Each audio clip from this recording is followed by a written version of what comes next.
Hello students, welcome back. I am Divya. In our previous video, we learnt about what is resource, value of resources and type of resources which are natural resource, human-made resource and human resource. You learned that natural resources are classified into different groups depending upon their level of development, origin, stock and distribution. So today we will start human made resources. What is human made resources? बच्चा जैसे name से ही उसके पता लग रहा है human made resources means जो humans resources बनाते हैं. Sometimes natural substances become resources only when their original form has been changed. कई बार ऐसे होता है कि हम नेचुरल रिसोर्सेज को तभी यूज़ कर सकते हैं जब उसमें थोड़े बहुत टेक्नोलॉजी लाके उसमें थोड़े बहुत चेंजेस करें हम, तभी उसको हम यूज़ कर सकते हैं, अदरवाइज नहीं. Like iron ore. अब आयरन ओर को हम डायरेक्ट नहीं यूज़ कर सकते. आयरन ओर को हम तभी यूज़ कर सकेंगे जब उसके अंदर से आयरन को एक्सट्रैक्ट कर सकते, आयरन को निकाल सके.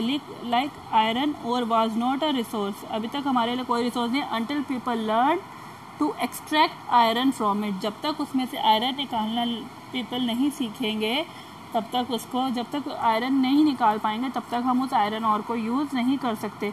फिर लोग पीपल ने नेचुरल रिसोर्सेज में फिर उसमें से आयरन निकाल के मशीन्स के थ्रू क्या करते हैं, आयरन निकाल के बड़ी बड़ी buildings, bridges, roads, machinery, vehicles सब कुछ बनाए जाते हैं. और ये सब जो चीज़ें बन रही हैं, ब्रिजेस, रोड्स एक्सेट्रा, ये सब क्या होते हैं? Human made resources. अब जो चीज़ें लोगों ने बनाई, हमने बनाई चाहे आयरन से थी, लेकिन बनाने के बाद उसका आउटपुट क्या आया हमारे पास?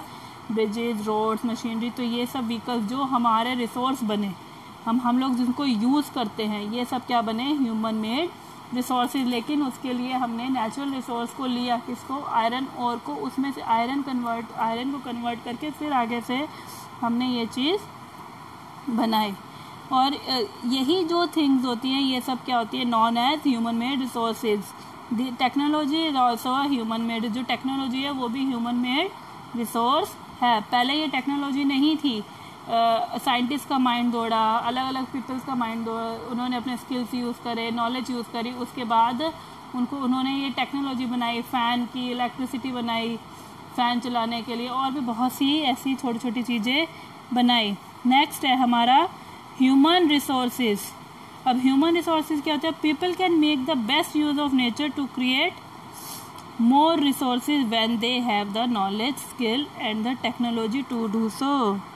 Yes, people can create new things with natural resources. लोग बना सकते हैं, people बना सकते हैं new things natural resources से with their knowledge, skill and technology. अगर उनमें skill होएगी, knowledge होएगी, technology होएगी, तभी वो ये चीज़ें, नई चीज़ें उससे अपने अकॉर्डिंग मॉडिफाई करके रिसोर्सेज बना सकते हैं.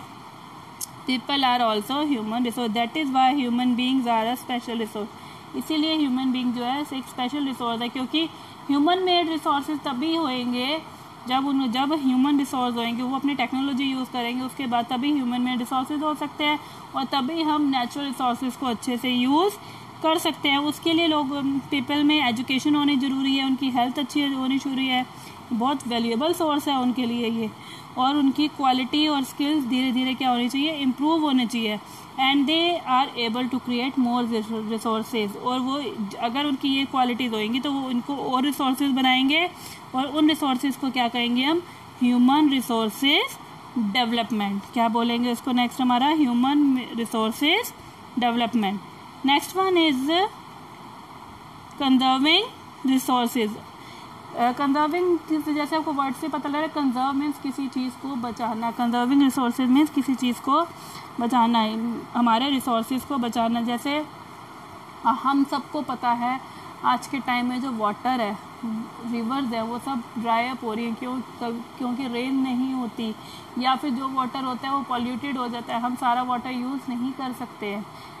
ठीक है, और इनको कंजर्व करना हमारे लिए बहुत ज़रूरी हो गया है. Using resources carefully and giving them time to got renewed is called resource conservation. जब रिसोर्सेज को बहुत केयरफुली यूज़ करेंगे और उनको पूरा रिन्यू होने का टाइम देंगे तो उसे क्या कहेंगे, resource conservation. Balancing the future is called balancing the need. हमारी ज़रूरतों को जब हम एक बैलेंस करके चलेंगे उनके रिसोर्सेज के यूज़ के लिए, also conserve them for future, और उनको फ्यूचर के लिए बचाएंगे तो उसे क्या कहेंगे, सस्टेनेबल डेवलपमेंट. क्या बोलेंगे, सस्टेनेबल डेवलपमेंट. सस्टेनेबल डेवलपमेंट का मीन्स है केयरफुली यूटिलाइजिंग रिसोर्सेज. अब जब हम अपने रिसोर्सेज को बहुत केयरफुली यूज़ करेंगे, जितनी मीन्स हमें उसकी रिक्वायरमेंट है उतना ही यूज़ करेंगे प्रेजेंट के अंदर, ताकि हम अपने फ्यूचर जनरेशन के लिए उसको सेव कर सके, तो उसे क्या कहेंगे, sustainable development. There are many ways to conserving resources. Resources को बचाने की बहुत सी टेक्निक्स होती हैं. सबसे मेन क्या होता है, each person can contribute by reducing consumption. जो नेचुरल रिसोर्सेज है जिनका हमें पता है कि एक क्वांटिटी हमारी फिक्स है, ठीक है, जैसे हमने जो एक्चुअल रिसोर्सेज में पढ़ा था कि हमारे पास लिमिट में है ये सब चीज़ें, तो अगर ईच पर्सन हर पर्सन उसमें कंट्रीब्यूट करे किस चीज़ में, रिड्यूस करने, उसके कंजप्शन के रिड्यूसिंग में, उसको थोड़ा कम यूज़ करे, रिसाइकिल को यूज़ करना और रीयूजिंग चीज़ों को दोबारा यूज़ करना करे, तो हम अपने रिसोर्सेज को बहुत हद तक कंजर्व कर सकते हैं. Ultimately it makes a difference because all our lives are linked, क्योंकि हम सबकी लाइफ एक दूसरे से कनेक्टेड है. नहीं, फिर अगर जैसे सपोज करो सर, अब हम सोचें कि हम एक जने से क्या होएगा या कुछ ऐसा कुछ नहीं होता. अगर आप सभी करो तो और लोग भी आपसे इंस्पायर होंगे. जैसे सपोज करो हम अपना पेपर यूज़ करते हैं, पेपर किससे बनता है, पेपर भी ट्री से बनता है. अगर हम पेपर को एक लिमिट टाइम में यूज़ करें, या फिर एक चीज़ होती है देखो, या फिर हम क्या करें, अगर वो ट्रीज़ कट रहे हैं तो सभी लोग प्लांटिंग करें अपने घरों के अंदर, गार्डन्स के अंदर, फॉरेस्ट के अंदर, तभी भी क्या हो सकता है, हमारी ग्रीनरी बनी रहेगी और क्या होगा, पेपर का यूज़ होएगा. इलेक्ट्रिसिटी को हमें कम से कम यूज़ करना चाहिए क्योंकि वाटर की हमारे पास बहुत कमी है. जितना हम यूज़ करेंगे जितनी हमें नीड है, अगर हम उतनी ही उसको करेंगे, उतना ही यूज़ करेंगे, तो आगे हमारे फ्यूचर के लिए ये चीज़ें बच जाएंगी. अब जैसे वाटर हम लोग क्या कर सकते हैं, और वाटर को कम वेस्ट कर सकते हैं. जितनी हमें नीड है हम उतना वाटर करेंगे. जैसे वाटर की तो एक एक ड्रॉप बटा हमारे लिए बहुत ज़्यादा प्रीशियस है. अगर हम सभी कलेक्टिवली ये वर्क करेंगे तो ऑब्वियस सी बात है ये आगे ये हमारे लिए अच्छा साबित होएगा और हमारे फ्यूचर के लिए ये रिसोर्सेज बच सकेंगे. Like the future of our planet and its people is linked with our ability of maintain and preserve the life support system and nature provide. Future में हम लोग अपनी नेक्स्ट जनरेशन को तभी कुछ दे सकेंगे अगर अभी हम कंजर्व करके चलेंगे और चीज़ों को संभाल के चलेंगे.